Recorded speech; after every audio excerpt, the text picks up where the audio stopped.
Chris Newman, Truth and Consequences. You may wonder why I seem to be repeating a key point, but until we grasp it, the difference between the true man and woman and fallen men and women, until we grasp what that's all about, we live in the illusion of thinking that we're the centre of things and we're just very fine as we are, and it's everybody else who has the problem.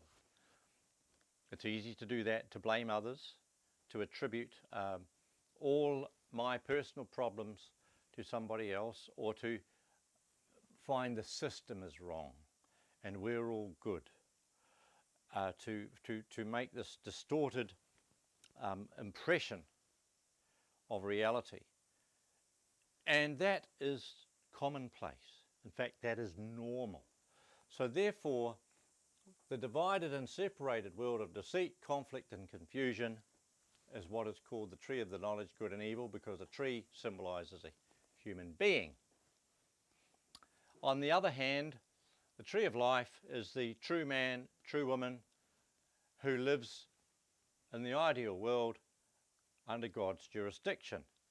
Let's go to the Genesis, very beginning of the Bible, which mentions the three blessings given to Adam and Eve within God's realm and under his sovereignty. The first blessing is be fruitful. The second blessing is to multiply, and the third is to have dominion. Being fruitful means personal results of your own personal development. Second, multiply means social relationships, family life, children, extended family, community, all that. Dominion refers to technology, agriculture, buildings, all the things we create and make, and multiply the blessing into creation. So the three blessings are the roots of the ideal world. So this realm of activity is unified, ideal and purpose, and it's based on God's family relationship. I will explain in another lecture a bit more about the detail of the commandment to Adam and Eve, to us, to protect God's family within his sovereignty and how it was broken, the motive, the scene, the players and so on. Let's just go into the understanding that when this commandment is honoured, the ideal world comes into existence. When it's violated, broken, we end up with the problem of deviation, going from the road. D from via the road, going from the correct road. Deviation means heading into deceit, conflict, confusion.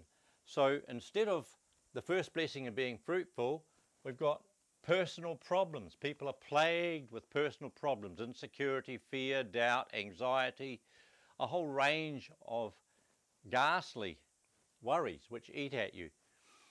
Instead of the second blessing of multiplying ideal family life and so on, we have social problems, family breakdown, distress, violence, confusion, abuse, sexual abuse, emotional abuse, all kinds of breakdowns within the family story, the family scenario. Then we have the worldly crises, if you believe in global warming or extinction,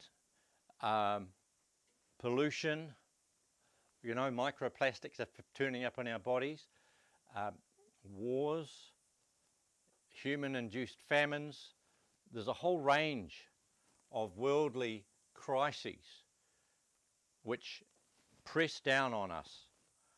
And all of these here are the realm of fallen men and women, the tree of the knowledge, good and evil, Lucifer, Satan's world. Lucifer is the deceiver, Satan the opposer. So to deviate, there first needs to be a deception to get you off the normal road, and then to continue there needs to be an opposition or a blocking, stopping you from coming back to where you want to go, back to the real position that you're meant to be in, the original position. It's so difficult for folk to understand that the simple story at the beginning of Genesis defines the whole of human history. The Christian world don't understand it, and certainly All the other religions, philosophies and isms have no idea, because they are rising over here and attempting to define this world here and solve the problem within the pit. And if you're in the bottom of the pit, or tangled up in the pit in the world of deviation, there's no way you can get out of that using the methods and techniques of that world. It's just impossible. That's where this whole idea, I'm going to write the word here, you know, a Messiah or something like that, is necessary. Messiah. This is the old word from the Israel, and it's God's revelation that the Messiah helps to bring people out of one world into another. He doesn't come to make things nice over here. The idea of a Messiah is a man or woman, particularly has to start with a man, who can live in this way, know what it's about, go into this place here, show people where the exit door is and how to get out of this mess and how to direct your life and disentangle yourself and move through a process he calls the narrow way into the original world. The so-called Messiah doesn't come to save people over this place. It's crazy, because if you clean the thing up, it'll be dirtied again. Over here, if you keep things clean, they stay clean. If you make a mistake, it can be corrected, because you're within a heavenly culture and you're surrounded by people who care and who understand and who are inclined in the heavenly direction under God's sovereignty. So you're going that way too. Over here, if you make a mistake, who gives a damn? Except just to save your status, or so you don't pay the fine, you know.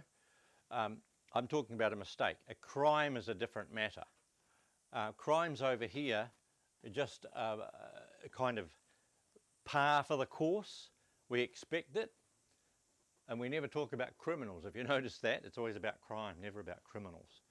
Because, I mean, goodness gracious me, how can we talk about people being fallen and containing within them knowledge, good and evil? No, everybody's good. Everybody's fine. Everything's just right until you watch the 6 o'clock news, and then the scab is ripped off the top of everything and you see the seething mess underneath. So that is a place for losers to stay in. Once you understand this message, once you understand this principle, wouldn't it be more honourable and more noble to keep God's commandment, to protect God, to follow God's instructions, to protect his family, to inherit the 3 blessing purpose, 1, 2, 3, to become a true man and woman? Or is it better to live according to the divided, separated world of deceit, conflict, confusion, blah, blah, all the breakdown? The decision is yours to make, because this whole thing here pivots on your free choice. And that is your superpower. I guess this is going to be very thought-provoking. Please let me know what your thoughts and responses are to this video and to the clear understanding of this definition of reality. Thank you. Chris Newman, Truth and Consequences.